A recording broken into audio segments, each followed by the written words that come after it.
Beliau pernah kedatangan keuntungan satu peti emas di satu malam, gak bisa tidur, gelisah. Istrinya tanya, kenapa Abdurrahman?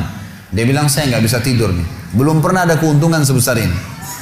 Kata istrinya, lalu apa keinginan? Dia bilang, saya ingin keluarkan jalan Allah, saya gak mau simpan di rumah saya malam ini. Ya, gak mau nabung. Kalau kita subhanallah baru untung 1 juta sudah antri sejam di bank gitu kan. Ini gak mau nabung, keluarin malam ini, sedekahin semua untuk fakir miskin gitu. Saya ingin mengingatkan diri saya dan teman-teman sekalian statement yang menarik dari Ibnu Qayyim rahimahullah. Ibnu Qayyim pernah mengatakan, saya selalu senang dan tenang. Saya selalu senang dan tenang melalui kehidupan dunia ini karena 2 hal. Yang pertama adalah saya selalu senang dan tenang karena saya tahu ajal saya sudah ditentukan oleh Tuhan saya. Maka tidak akan pernah bertambah sesaat dan tidak akan berkurang sesaat. Artinya kalau saya akan meninggal 60 tahun ya 60 tahun. Mau sehat, mau sakit, ya, mau kaya, mau miskin, sudah saatnya mati akan mati. Maka saya tidak perlu repot dengan itu. Saya tinggal mengisi hidup saya dengan kebaikan-kebaikan, tinggalkan keburukan, udah sampai ajal datang. Saya selalu senang dan tenang karena ajal saya sudah ditentukan oleh Tuhan saya, tidak akan bertambah saat dan tidak akan berkurang saat. Lalu yang kedua, ini saksi bahasan kita. Dia mengatakan, saya selalu senang dan tenang karena rezeki saya tidak akan diambil oleh orang lain. Teman-teman sekalian, garis bawahi satu hal. Tidak ada dalam Islam namanya rezeki kita diambil oleh orang lain. Pernah waktu saya tabligh akbar di Surabaya dan membahas masalah materi kita tadi subuh, kenalilah Tuhan maka akan bahagia. Ada seorang pengusaha muda datang kepada saya dan berkata, Ustaz, saya bersama dengan beberapa teman-teman saya coba untuk melobi masuk ke dalam satu proyek. Dan di antara teman-teman saya bukan memuji diri, tapi saya orang yang paling baik ibadahnya di antara mereka. Artinya mereka masih sholat pun ya kalau disuruh, kalau saya masih menjaga sholat. Tapi anehnya Ustaz, pada saat proyek tersebut sudah didapatkan, teman-teman saya semua dapat kecuali saya nggak dapat. Gimana cara memahami ini? Sementara saya tahu benar bagaimana ibadah mereka yang kurang kepada Allah Subhanahu wa Ta'ala. Lalu saya jawab, itu belum rezeki Anda. Itu aja jawabannya. Itu belum rezeki Anda. Kalau rezeki Anda pasti akan datang. Gak akan kemana-mana itu kalau sudah rezekinya. Apalagi yang berhubungan dengan rezeki mutlak tadi yang saya jelaskan. Saya pernah teman-teman sekalian beli makanan. Saya sangat senang dengan makanan itu. Di Jawa Timur, di Surabaya tempat ada madu mongso, jadi manis, enak gitu. Saya sering beli kecil, ketan ya. Saya beli sekitar 50 biji kena kecil-kecil. Sering saya bawa dari Surabaya ke Jakarta. Saya sempat beli, kemudian saya sambil nunggu pesawat akan take off 1 jam lagi Surabaya ke Jakarta, saya taruh di lounge, lagi duduk sambil nunggu waktu, saya buka laptop sambil saya ngetik-ngetik ceramah. Karena asyiknya ngikutin ceramah, saya lagi edit, saya lagi perbaikin, terus dipanggil. Setelah itu 45 menit dipanggil, 5 menit kemudian dipanggil, suruh naik pesawat. Saya buru-buru matikan laptop, saya tutup lalu saya jalan. Saya lupa tuh kresek saya yang ada isinya makanan tadi. Saya ingatnya nanti setelah tiba di Bandara Jakarta. Perasaan tadi selain laptop ada yang saya pegang yang lain. Mana nih kreseknya? Oh, makanan saya ketinggalan. Tapi karena saya sudah tahu teorinya, ternyata memang madu mongso itu bukan rezeki saya. Rezekinya orang yang di situ. Pernah nggak teman-teman beli makanan kalau yang sudah punya anak kecil di rumah, beli makanan taruh di kulkas niatnya mau makan besok. Besok kita buka sudah dimakan. Nah, sering ya? Itu karena bukan rezeki Anda memang rezekinya dia, gitu kan. Akan sampai kepada dia. Kalau yang sifatnya mutlak pasti sampai ke dia. Bagaimanapun caranya akan sampai ke dia. Jadi kita harus pahamin berhubungan dengan rezeki masalah ini. Jadi yakinlah tidak ada rezeki diambil oleh orang lain. Tinggal bagaimana kita berusaha punya ilmu. Kalau ingin kembangkan dan dapat yang ikhtiar lebih banyak lagi dan syukuri. Yang kedua teman-teman kiat untuk menambah rezeki adalah infak, sedekah. Harus kita ubah nih satu kaidah kapitalis yang mengatakan menabung pangkal kaya. Maaf teman-teman yang suka nabung nih. Bukan saya larang nabung, bukan. Tapi dalam Islam bukan menabung pangkal kaya, tapi sedekah pangkal kaya. Nggak bisa ketemu antara nabung dengan sedekah, nggak bisa ketemu nih. Susah ketemunya. Karena sedekah disuruh keluarin, Ini nabung disuruh simpan, gitu kan? Nggak bakal ketemu. Dalam Islam makin sering kita keluarkan di jalan Allah, makin terbuka tuh rezeki. Dan ini dalilnya banyak. Di antaranya hadis Bukhari, hadis Qudsi, di mana Allah Subhanahu wa taala berfirman, kata Nabi SAW, Allah berfirman, "Ya bna Adam, anfik alaih." Wahai anak Adam, berinfak dulu di jalanku, aku baru berinfak padamu. Sedekahin dulu, baru aku kasih kamu. Jadi ini kata kuncinya, makin sering keluarkan, maka makin bagus. Makin bagus yang kita kasih, ya, makin sempurna balasan dari Allah. Coba renungi perkataan Urwah bin Zubair rahimahullah, seorang ulama tabi'in yang masyhur. Urwah bin Zubair ini ayahnya namanya Zubair bin Awam. Salah satu sahabat dari 10 orang yang jamin masuk surga. Anaknya namanya Urwah, ulama besar, gitu kan, dari tabi'in. Urwah mengatakan, janganlah seseorang di antara kalian memberikan untuk Allah, keluarkan di jalan Allah sedekah, sesuatu yang dia malu kalau dia berikan kepada pemimpin satu kaum. Begini maksudnya. Saya ingin tanya teman-teman, coba renungin dan jujur jawabnya ya. Kalau seandainya Anda tiba-tiba diundang oleh, saya nggak tahu nih, di Bali ini apa? Wali kota ya? Diundang oleh wali kota. Baik, bapak ini atau ibu ini diundang ke wali kota, ditelepon khusus, datang ya ke kantor saya besok, dan tolong beliin saya buah. Pesan beli buah. Kira-kira teman-teman sekalian, pada saat wali kota pesan buah dari Anda ini, beli buahnya di mana? Di pasar kaki 5 kan? Emperan jalan? Masuk supermarket. Cari buah yang biasa-biasa saja tuh, buah yang paling bagus. Kalau ada sedikit rusak, kulitnya tercoret, atau mungkin terkelupas, dimasukin nggak? Setelah kita beli buah-buah yang paling bagus, yang paling mahal, ditaruh di kresek atau cari taruh tempat yang lain. Cari keranjang, pakai plastik, pakai kartu nama, luar biasa. Kenapa? Karena wali kota yang pesan. Coba teman-teman sekalian, kalau ibu Anda yang pesan, bapak yang pesan, nah beliin ayah, beliin ibu jeruk ya, buah. Beli di mana kira-kira? Di kaki 5. Kemudian penjualnya bilang, ini ada rusak sedikit, nggak apa-apa, masukin aja. Pakai kresek tua ini bekas ikan, udah nggak apa-apa.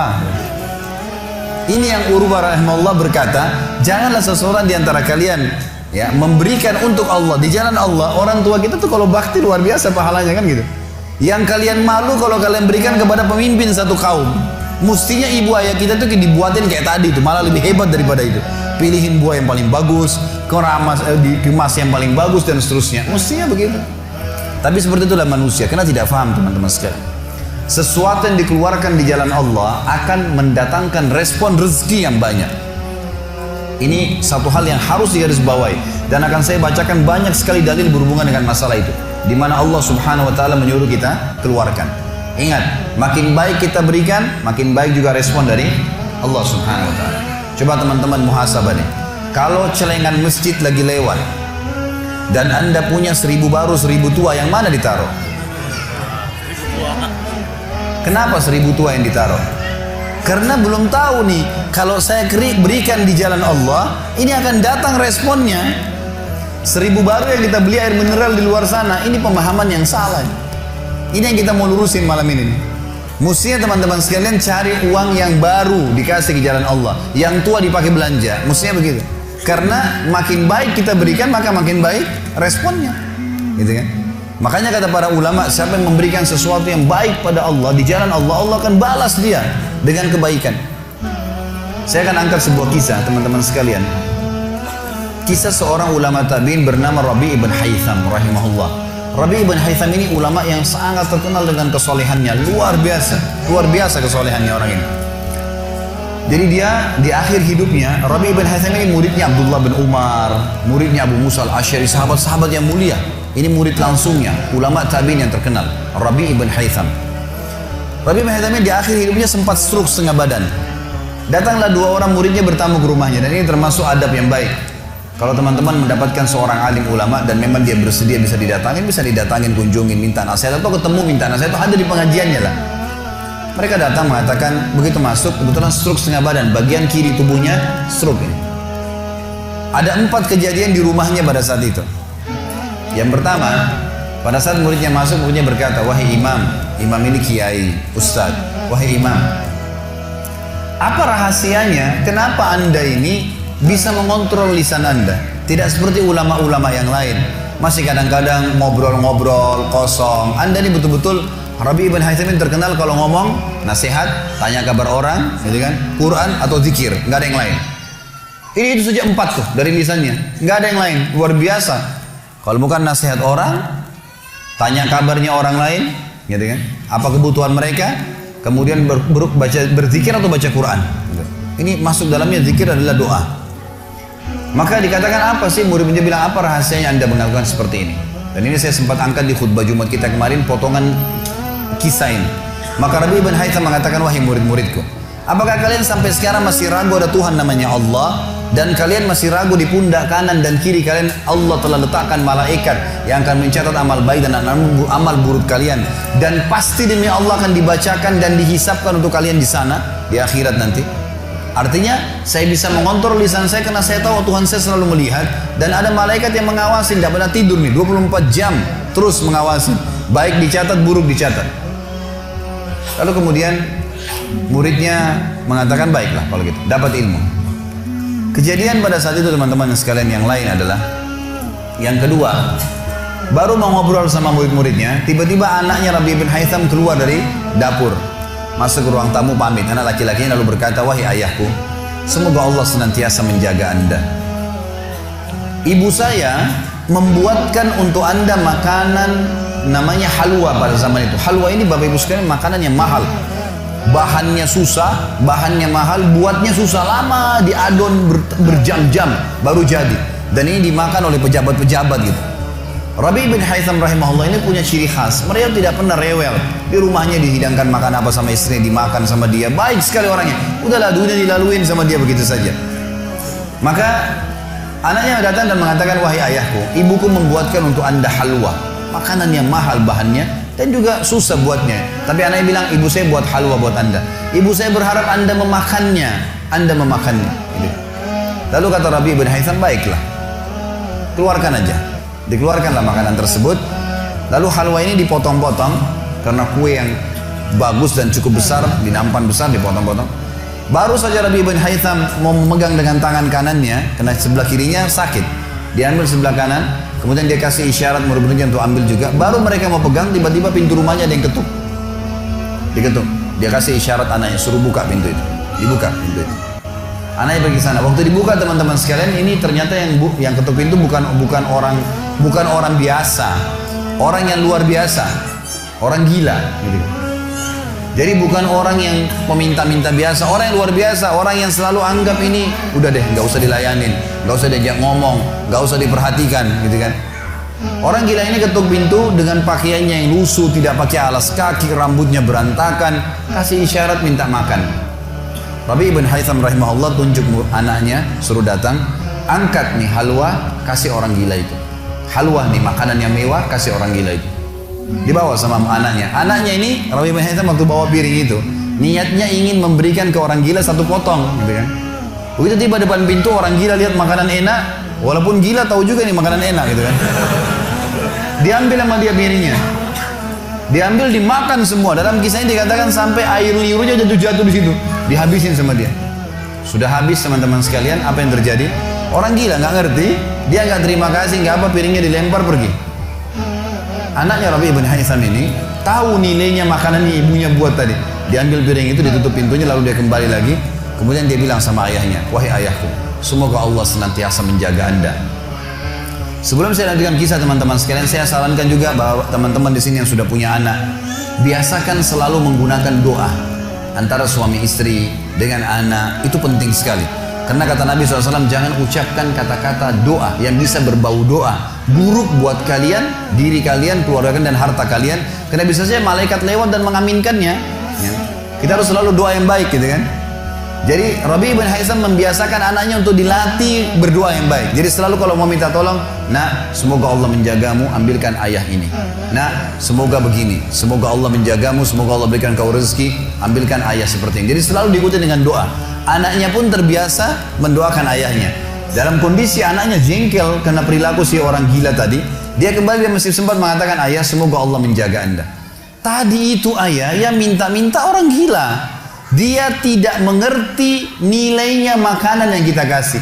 Kalau tadi anda suruh saya ke dapur, ngambil apa saja, roti lah, apalah, dia makan juga. Kenapa harus halwa yang ibu saya setengah mati buat, biayanya mahal, buatnya lama, gitu kan?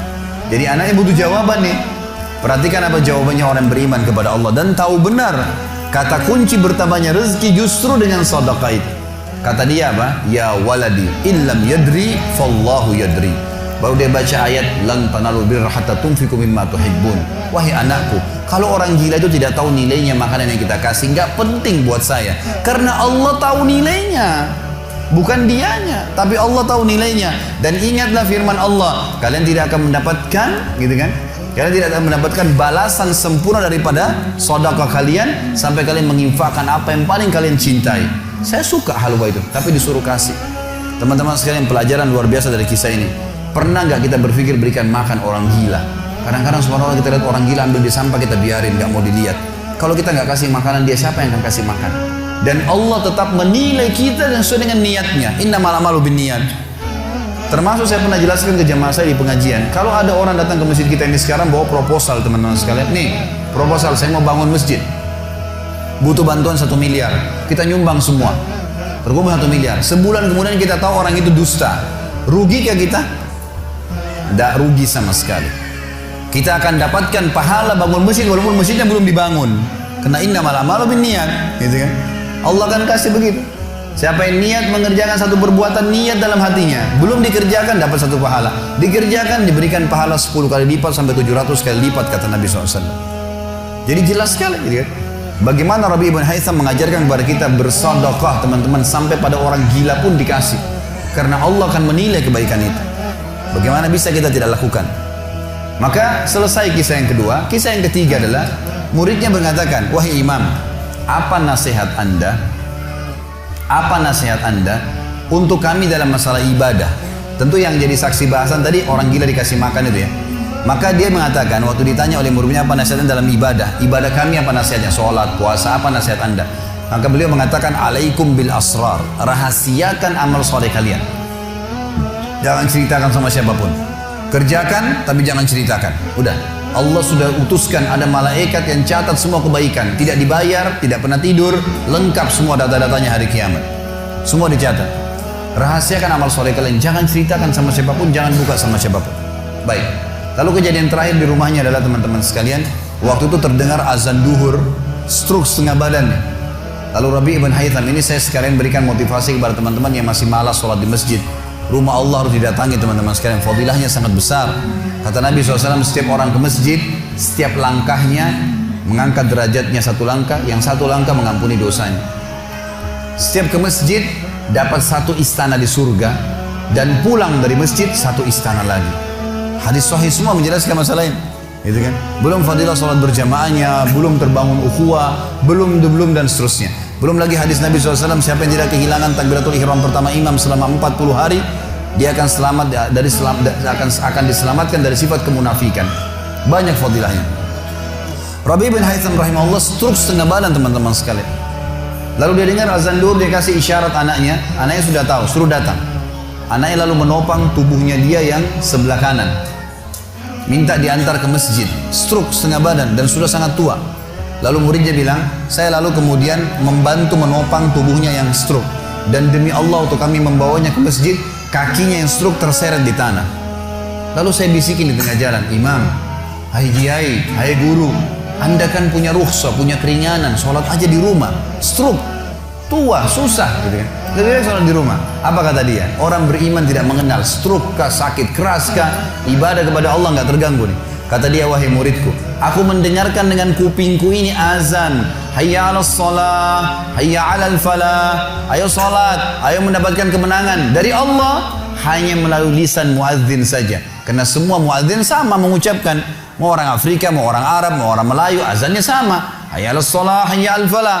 Allah memanggil saya mengatakan, ayo sholat, pencipta langit dan bumi, ayo mendapatkan kemenangan. Lalu saya sholat di rumah saya, demi Allah saya akan datangi masjid walaupun saya merangkak. Luar biasa nih, ya, keimanan membuat seseorang stroke pun bisa beribadah kepada Allah. Tapi dari kisah kita, ya, dari 4 kejadian di rumah Rabi' ibn Hisham adalah bagaimana dia bersedekah kepada orang fakir miskin tadi. Ada riwayat Bukhari yang lain teman-teman sekalian berbunyi, kata Nabi SAW dulu di zaman Bani Israel ada 2 orang. Di zaman Bani Israel ada 2 orang.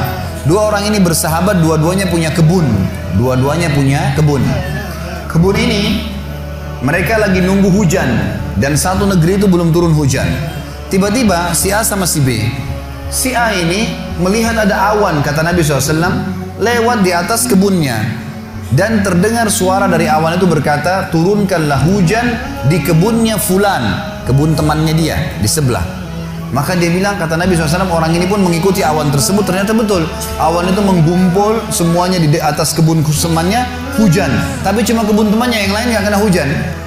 Maka Nabi SAW mengatakan, dia pun bertanya pada temannya, apa yang kamu lakukan dengan kebunmu? Sampai di musim panas seperti ini pun Allah masih menurunkan hujan untuk kebunmu saja. Apa yang dia bilang? Dia bilang, saya membagi keuntungan dari usaha saya ini menjadi 3. Keuntungannya bukan modal. Sepertiganya saya infakkan di jalan Allah, langsung saya keluarkan. Sepertiganya lagi saya tambahkan ke modal. Sepertiganya lagi saya gunakan untuk keperluan keluarga saya. Jadi ternyata teman-teman sekalian, sedekah itu betul-betul sangat luar biasa. Membuka pintu rezeki, jadi makin dikeluarkan, makin royal, makin datang. Saya sarankan teman-teman kalau bisa ikutin ceramah saya di YouTube, ada tentang Abdurrahman bin Auf, sahabat Nabi, serial sahabat. Kita sudah membahas 9 sahabat, Abu Bakar, Umar, Uthman, Ali, Talha, Zubair, kemudian Abdurrahman bin Auf, Talha bin Ubaidillah, terakhir itu Sa'id bin Zaid. Dan insya Allah hari Sabtu depan ini akan ada tablik akbar sahabat yang ke-10, Abu Ubaidah bin Jarrah. Abdurrahman bin Auf salah satu sifat ciri khasnya, semua sahabat suka bersedekah, tapi Abdurrahman ini luar biasa dalam sedekah, luar biasa. Beliau pernah kedatangan keuntungan 1 peti emas di satu malam, gak bisa tidur, gelisah. Istrinya tanya, kenapa Abdurrahman? Dia bilang, saya gak bisa tidur nih, belum pernah ada keuntungan sebesar ini. Kata istrinya, lalu apa keinginan? Dia bilang, saya ingin keluarkan jalan Allah, saya gak mau simpan di rumah saya malam ini, gak mau nabung. Kalau kita subhanallah baru untung 1 juta sudah antri sejam di bank gitu. Ini nggak mau nabung, keluarin malam ini, sedekahin semua untuk fakir miskin. Istrinya juga salihah, nggak seperti sebagian muslimah. Maaf, saya nggak singgung muslimah di belakang sana.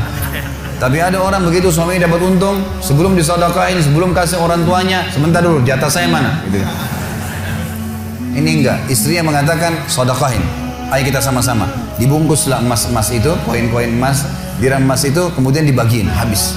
Subhanallah, karena ikhlasnya mensedekahkan semua keuntungan malam itu, besok dalam riwayat saya dikatakan datang 2 peti keuntungan dengan produk yang sama. 2 peti emas dikeluarin sama Abdurrahman, 2 peti emas. Hari ketiga datang 3 peti keuntungan. Dikeluarkan hari keempat datang 4 peti. Begitu terus sampai Abdurrahman memiliki sebuah gudang penuh dengan emas. Waktu Abdurrahman radhiyallahu anhu meninggal dunia, waktu mau dibagi warisannya, itu emas-emasnya saking sudah ditumpuk-tumpuk sampai melengket satu sama yang lain. Waktu mau dipisahin, dibagi, itu harus pakai kampak. Dan yang mengkampak itu tangannya sampai memar, luka. Saking banyaknya. Selalu sedekah. Setiap hari beli 33 budak dibebasin. Setiap hari beli budak bebasin. Setiap hari datangkan 30 kafilah, ya 30 ekor unta untuk diparkir, ditaruh di tengah-tengah jalan, di tengah-tengah jalan Madinah. Lalu pegawainya berteriak, Abdurrahman membagi-bagi buat kalian, silakan, semua ambil kebutuhannya. Luar biasa gitu. Kita subhanallah kadang-kadang bersedekah, kalau orang datang itu pun masih perhitungan, gitu kan. Ini nggak sengaja cari orang yang butuh lalu dikasih. Maka lihat bagaimana mereka memahami tentang masalah sedekah ini, teman-teman sekalian. Dalam hadisnya dikatakan sedekah tutfi'u ghadabur rahman. Sedekah itu bisa meredam murkanya Allah. Keluarin, jangan ragu dengan masalah sedekah itu. Karena itu kata kunci datangnya rezeki. Mari kita dengarkan ayatnya. Yang pertama adalah surah Al-Baqarah, surah nomor 2 ayat 254. Allah Subhanahu wa taala berfirman, Al-Baqarah 254, A'udzu billahi minasyaitonir rajim. Ya ayyuhalladzina amanu, hai orang-orang yang telah beriman pada Allah, anfiku, keluarkan mimma razaqnakum, dari apa yang telah kami berikan untuk kalian rezeki, min qabli an ya'ti yaumun la bay'un fihi wala khullatun wala syafa'ah wal kafirun humudz zalimun. Sebelum datang hari nanti kalian menyesal. Nggak ada lagi hari transaksi, nggak ada lagi kasih sayang, tidak ada lagi pertolongan. Hari kiamat. Teman-teman sekalian, maaf, kalau anda punya rezeki banyak di rekening, Masya Allah, bagus. Tapi usahakan selalu ada sedekahnya. Karena kalau kita biarkan numpuk, kita cuma bangga di angka tulisan, di print bukunya, oh iya banyak ya, 2 miliar, 10 miliar. Kita cuma bangga dengan angka. Apa yang mau dibanggain? Pada saat antum meninggal, kalau antum tidak sedekahkan teman-teman sekalian, tidak punya masjid yang dibangun, nggak punya kegiatan amal jariah, nggak pernah punya sesuatu buat dia infakkan sebenarnya, gitu kan? Maka pastikan orang seperti ini akan menyesal pada saat meninggal. Coba ya saya sedekahin dulu. Makanya kata Nabi SAW, hartamu yang sebenarnya, harta yang kau sedekahkan selama kau hidup, itu harta sebenarnya. Dan harta yang bukan sebenarnya yang kau habiskan beli makanan dan pakaian. Habis semua yang kau sedekahin. Seorang ulama salaf dulu pernah ditanya, setiap dia dapat keuntungan selalu sedekahin, dapat keuntungan selalu sedekahin, selalu sedekahin, dipakai untuk kebutuhan keluarganya, sisanya sedekah, nggak ditabung sama dia, dihabisin gitu. Maka pada saat ya ada teman-temannya kumpul di rumahnya lalu berkata, wahai fulan, apa kau nggak sayang hasil kerimatmu, bukannya ditabung malah dikeluarin terus? Kau nggak sayang sama hartamu tuh? Kata dia apa? Justru saya sayang sama harta saya. Karena saya sayang, jadi saya mau bawa harta saya sampai di akhirat. Ini sedekah saya bawa sampai di akhirat. Kalau saya simpan di sini, saya cuma tabung untuk dunia saja. Gitu. Jadi lihat bagaimana mereka memahami tentang masalah sedekah itu. Kemudian dikatakan, dan orang-orang kafir, mereka lah orang-orang yang zalim. Mereka tidak mau sedekah, maka mereka zalim sebenarnya. Kemudian surah Ibrahim, surah nomor 14 ayat 31 sampai 34. Allah Subhanahu wa taala berfirman, A'udzubillahi minasyaitonirrajim, Qul li'ibadiyalladzina amanu.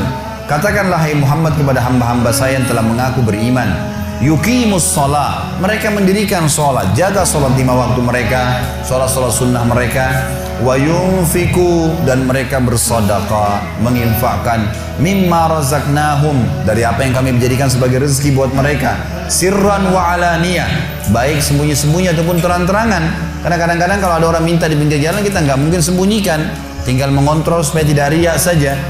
Min qabli an ya'tiya yaumun la bay'un fihi wala khilal, sebelum datang hari tidak ada lagi transaksi, nggak bisa lagi kita keluarkan uang kita. Di akhirat nggak laku lagi rupiah, nggak laku lagi dolar, nggak laku lagi pound sterling, nggak ada lagi semua itu.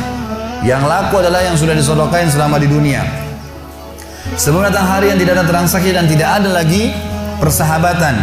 Allahul ladzi khalaqas samawati wal ard, yang menyuruh kalian sholat tadi dan menginfakkan apa yang kalian telah diberikan adalah Allah yang telah menciptakan seluruh langit dan bumi. Wa anzala minas samai ma'a, dan telah menurunkan dari langit air. Fa akhraja bihi minas samarati rizqan lakum, lalu dengan air hujan itu dia tumbuhkan buah-buahan sehingga kalian bisa menjadikannya sebagai rezeki kalian, menutupi kebutuhan kalian. Wa sakhkhara lakumul fulka litajriya fil bahri bi amri, yang menyuruh kalian sholat dan berinfak itu adalah Tuhan Allah yang telah menundukkan lautan sehingga bahtera-bahtera kalian bisa meraung di atasnya. Wa sakhkhara lakumul anhar, juga yang telah menundukkan sungai-sungai buat kalian, bisa dilewatin atasnya, bisa diambil ikan-ikan dan seterusnya yang ada di dalam lautan dan sungai itu. Wa sakhkhara lakumus syamsa wal qamara da'ibain, dan juga yang menyuruh kalian sholat dan menginfakkan harta kalian adalah yang telah membuat, yang menundukkan matahari dan bulan yang rutin terus menerus setiap pagi dan malam silih berganti untuk memenuhi kebutuhan kalian. Wa sakhkhara lakumul laila wan nahar, dan menundukkan juga buat kalian malam untuk istirahat dan siang untuk bekerja. Wa atakum min kulli ma sa'altumu, dan juga dia akan memberikan semua apa yang kalian minta kepadanya. Wa in ta'uddu ni'matallahi la tuhsuha, kalau kalian ingin menghitung-hitung nikmat Allah maka kalian tidak akan mampu. Innal insana la zalumun kafar, sesungguhnya manusia itu zalim, kafar, kufur, gitu kan. Dikatakan dalam sebuah hadis, kata Nabi SAW, manusia itu kufur. Kalau dia dikasih, ya, kalau Allah tahan rezekinya, maka dia terus menerus berdoa, terus menerus mengeluh, dan pada saat Allah kasih dia pelit untuk tidak keluarkan. Bagaimana bisa dia menganggap punya? Siapa di antara anda yang menganggap apa yang dia miliki sekarang punya dia? Mungkin kita semua mengatakan, oh ini rumah saya, ini mobil saya, ini punya saya, ini baju saya. Itu perkataan kita cuma simbolik di dunia. Buktinya pada saat kita meninggal, dibungkus dengan kain kafan. Semewah apapun mobil tidak bakal ikut ke liang lahat. Rumah tidak masuk liang lahat. Nggak ada ceritanya, kita masuk semua jadi warisan tuh. Itu buktinya, lahir tanpa pakaian, masuk kuburan juga dengan satu lembar pakaian. Gitu. Berarti bukan milik kita. Maka kesempatan kita memperbanyak amal sedekah kita, sehingga memang mendapatkan pahala yang besar.